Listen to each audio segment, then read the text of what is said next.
Hey, Clark here, and I'm going to show you my new truck. This is my first truck. Got it on Craigslist Friday, and before anybody says anything, I did pay for it, so I'm not like those little spoiled brats that get freaking new cars for the first car. It's a 1988 Toyota work truck. These were marketed as work, and those might have been marketed. I think they're more for play, but it's a 2x4, basically two-wheel drive, and you know, it's nice. We got it. I'll show you around before I tell you how much I paid for it. Seats are ripped up. These new column plastic piece, but that's cheap. I can probably get to a scrapyard and try to find one.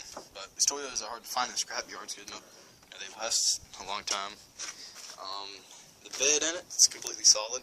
There are holes on the side where people had cargo hangers, but yeah, I guess you can call it a cargo hanger where they strap stuff. The only rust on this truck, someone painted over right there, which is still pretty bad, but right there, surface rust, but not much whole rust. Then right in there, so you can't see it too good, but all up in the engine bay, and you can see it. It's just completely eaten up. It runs, it drives, it does what it's supposed to do. You can kind of see as blue. It's actually the primer. This is actually a tan color, so it's a gray primer, a light kind of bluish gray, with this light color makes it look blue. So it hasn't been painted before. Tan interior. Oh yeah, it's over here. I might start it up. I really don't feel like messing with it though. I'd already done some work to it, and the paint's pretty nice. The camera probably helps it a little bit. I guess it's a little difficult with my hand. It's a little greasy, a little grimy, but eventually I might end up trying to clean it. I'm going to enter the battery terminals off, clean them. They were a little corroded. I do have a question, unless I figure it out by the time. Is this the power steering pump fluid? It's the only thing I can think of that being. And it looks a little low, so let's see where that connects to. It connects. Okay, it connects to this, whatever the heck that one is. Honestly, couldn't tell what it is. And then notice on these Toyotas, I don't know if it's. I don't get it. Kind of stupid, but they have like a meter hot and cold. This is bright and cold, so I don't know if that's good or not, but this truck has 231,000 miles on it, and it runs fine. If you had seen another video, you've seen that truck. I ended up having to change my channel. That was a little while back. I was going to get that truck, but after we fixed it, I drove it, and I don't like sticks, so my dad's going to keep it and fix it up for himself.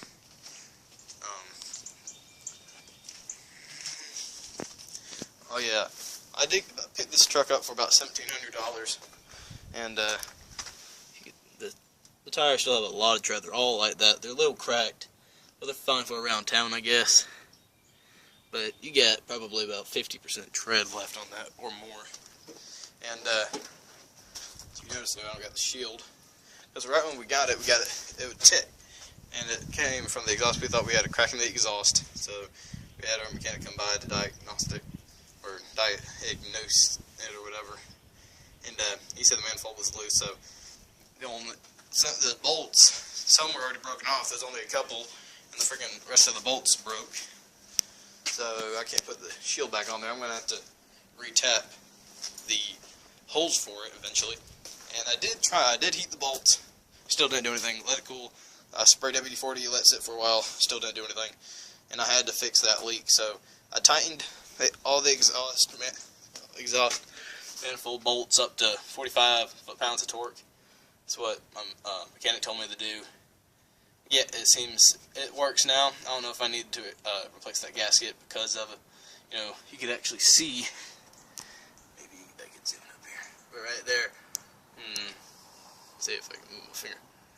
Right there, you can see where some of that charredness is. That's because it was blowing some of the exhaust right there.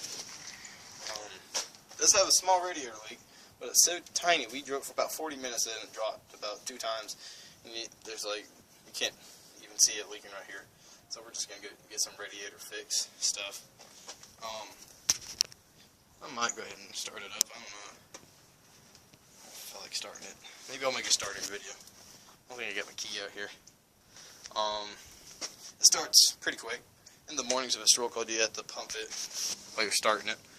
And if someone could tell me what this is and what the freaking cold and hot thing is, if that's like a meter or something, I don't know. I'm gonna get an oil change. It's pretty black. It's not gonna be accurate, but well, it's fairly accurate. But I don't know if you can see it, but it's pretty low too. Let's see, can't see it. It does need to be replaced, and it needs more. So let's see. Alright, that's one-handed. There you go. I like to do that before I drive it around anymore. Just make sure oil's topped off. More than topped off, the freaking thing's almost right at the end. I don't really know what else to say, but just to prove about my other tires, look at that. You can see the cracking. Cracking doesn't help anything. Back. They all are different tires, but they got a lot of tread left on them. Someone wanted to use these for trailer tires, they could probably get some life out of them. Spare, not original spare, original rim. But more than likely not the same tire. You can just look at the, yeah, this one's not even cracked, so I know this is the original tire. It's missing its little vent things that you see over there on that truck. They're actually pretty cheap. You get some new ones of these, stick them in there, put plastic piece on. And my plan was to lift this up, jack it up to at least the height of that one. Maybe not as much, just because the truck is pretty easy to drive, and the reason for that is probably because it is so low to the ground. I don't want to buy a new set of rims for it. A few inches in the front and maybe in the rear, you could probably still reuse those tires. I really just want bigger wheel wells, so if I eventually wanted to put bigger tires in it, I can. Some people told me you can't, and I know you can't, because you can get two-wheel drive lift kits, so, you know, I know in the front, you can, I forgot what it is, but there's adjustments where you can lift it up another 1.5 inches if that is not already done. I gotta reroute these wires over here because the mechanic also told me these can affect my gas mileage, so I need to fix that. Just go to AutoZone or something, he said. Get some new ones. I don't know about the spark plugs. I'm gonna check the spark plugs, make sure it's running okay. After I did that manifold thing, it must have given some more compression, because that thing, it started a lot quicker than it used to. I'm happy about that. You know, it doesn't sound as good as that one over there, just because, you know, that one has a 94,000 less miles on it. And this one's actually newer. It's like a few months newer. I don't know what else to say. It is dirty in here. And I kind of like the front. It's nice and tight. You know, everything. It looks okay. But for me to eventually jack it up, I think I might put more aggressive looking grill. I kind of like the grills on those. But they didn't have any 4-wheel drive automatics. There was one, but it was freaking eaten up with rust. And one, the motor was bad, so just can't find them. Eventually I'm gonna break down and start driving stick. I don't know. And the top off the brake fluid. Hopefully this motor doesn't burn oil, but it's pretty dirty, so maybe it doesn't. That's the end of my video. Comment.